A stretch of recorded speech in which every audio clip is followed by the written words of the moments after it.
This incident happened to me when I was in university in Malaysia. I was supposed to babysit my niece that day because her parents planned for a business dinner with their work colleagues. They told me they would be back late, and one of them would send me back home the next day. I agreed to babysit my niece without any doubts that day. When I arrived at their house, I was given a list of things to do for that day with my niece. My niece was about 12 at the time, so I didn't have any issue with her helping me out with some house chores that day. We started off by drying their clothes in the garden, and she started narrating her school stories for me. We were having so much fun together that we decided to have a break and make some Oreo milkshakes that she'd just learned from YouTube that day. As we were making the milkshake, I noticed how my niece talked a lot about a girl named Sarah O'Neill from her class. Based on my niece's narration about Sarah, I thought she was a lovely girl. Then, I suddenly stopped and looked at her in shock when she said Sarah was with her now and would only come out at night. At first, I thought my niece was joking and quickly brushed off my doubts about Sarah. We continued making the milkshakes and my niece continued with her stories. Curiosity got me asking her about Sarah, and I noticed my niece's facial reaction changed suddenly. "What happened there? Are you okay?" I asked my niece as I looked at her. She just nodded her head in silence and continued to drink her milkshake quietly. She turned up from her drink and said, "She doesn't like you." My heart stopped a bit, hearing my niece utter such words to me, as if Sarah were there with my niece in the kitchen. I tried to calm myself down and asked her once more about Sarah. "This Sarah you were talking about, what does she look like?" I gathered my courage to ask my niece one last time. "She's pretty, blonde hair, and about my height," my niece casually described her as she continued drinking her milkshake. So, I took a deep breath and smiled at her. I thought my niece was pulling my leg when she told me that Sarah was with her and plays with her during the night. We managed to finish our milkshakes and quickly continued with our given house chores. We did some cleaning, putting the clothes for washing, and lastly some dusting. My niece and I were very exhausted after completing the house chores, so we decided to watch a movie just before heading to bed that night. I told my niece to choose the movie as I wanted to make some hot drinks for her and myself. I came back with the hot drinks in my hand and realized she'd already chosen the movie from Netflix and was waiting for me. "Sarah likes this movie. She told me to choose this movie, but she also said if you don't like it, you can change," my niece said as she sat comfortably on the couch. Again, I could feel a knot in my stomach, and my heart was beating fast upon hearing my niece utter Sarah's name casually. "Where is this Sarah? Can I see her?"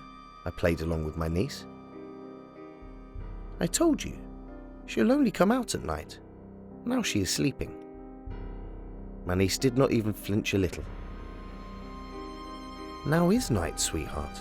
So where is Sarah?" I pushed my luck again with my niece. My niece smiled at me suddenly and said, "She's right behind you." I quickly turned around and saw nothing behind me. My heart was thumping hard in my chest as I looked back at my niece. "There's no one there, honey," I managed to speak up. "She says she doesn't like you and she wants to go home now," my niece uttered as she looked behind me. "Okay, time for bed now," I said as I ushered her upstairs to her room.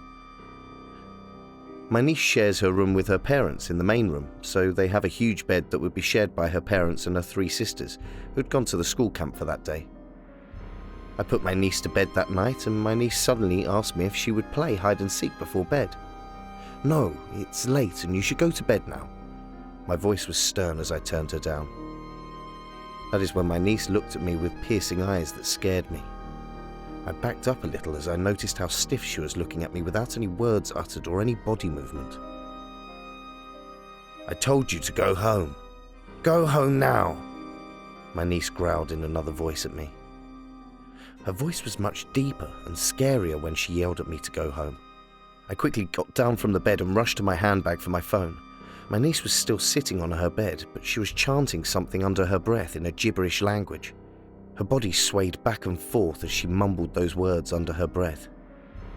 I reached for my phone fast and called her parents.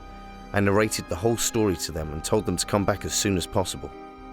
I was worried if this problem was not solved immediately, it might get out of hand. Then I heard laughing and giggling all of a sudden in the room, which made me turn around in nervousness. My niece was talking to someone, laughing and giggling, as if there was someone with her on the bed. I watched her laugh and talk alone in horror as I waited for her parents to arrive that night. Her parents came back that night and asked me what happened again, and I told them everything. I told them about Sarah O'Neill and that she would only come out at night to play with their daughter. Without any hesitation, her parents immediately called for a priest from a nearby church.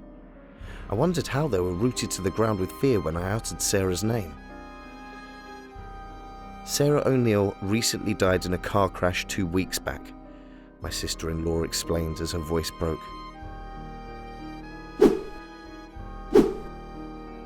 At 13, I decided to start earning some money for my interests by babysitting.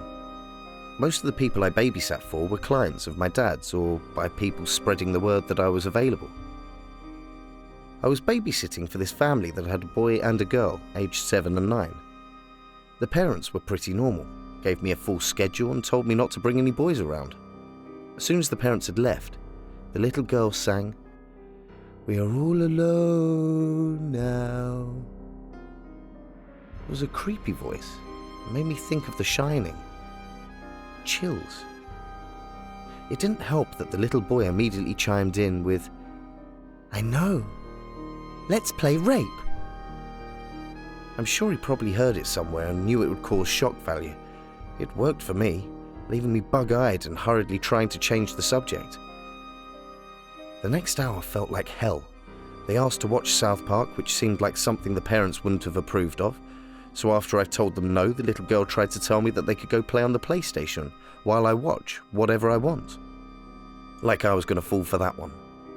I told them to watch anything else while I started to make them sandwiches their parents told me to make. As soon as I start to prepare them, I hear a large crash. The little girl had broken some glass.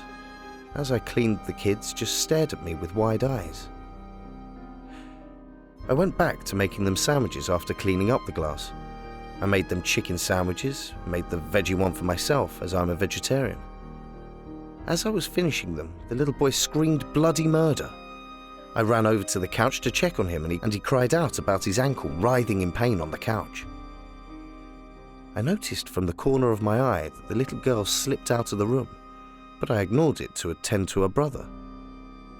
"I went to stand on it, but it hurt so much," he whined loudly. He kept just repeating it over and over until his sister came back with a slightly creepy smile on her face. He immediately sprang up and was okay. At this point, I just thought they were creepy attention hogs. I didn't care too much because I'd be getting my $60 in no time. I set out the food for us to eat and went to get soda. When I got back and poured it for them, they were waiting to eat. When I asked them why they were waiting, they said, "For you to take a bite of yours."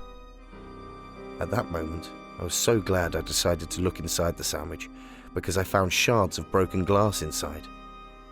When I looked up at them, they had creepy identical smiles, and I shouted at them about how dangerous that was.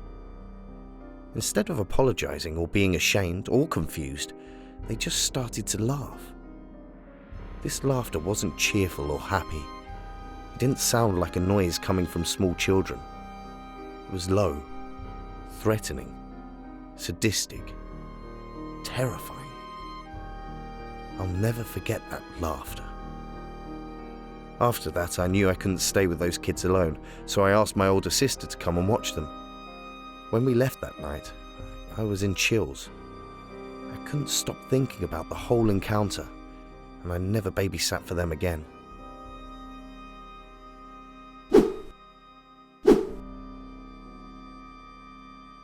My name is Kiri.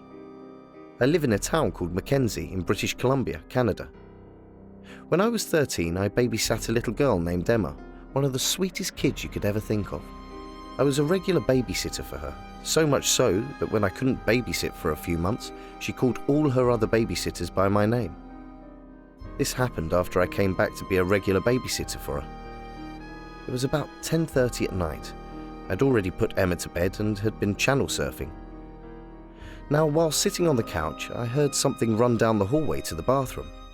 Assuming it was just Emma going to the bathroom, I let a few minutes go by and I heard the feet heading back down the hall. I turned to tell her to go back and make sure that she flushed, as I hadn't heard it, but I only saw the tips of black hair that ran past the open doorway. Here's the problem. Emma is blonde. I quickly jumped up and rushed to Emma's bedroom, throwing open the door, her nightlight bright enough to make her out as she sat up and looked at me, rubbing her eyes in confusion. I asked her if she'd been to the bathroom. When she shook her head, I did a once-over of her room, checking under her bed and a quick peek in her closet. I didn't see anything, and I just told Emma I was double-checking for monsters. I tucked Emma back in, saying goodnight as I headed out of the room again, leaving it slightly open.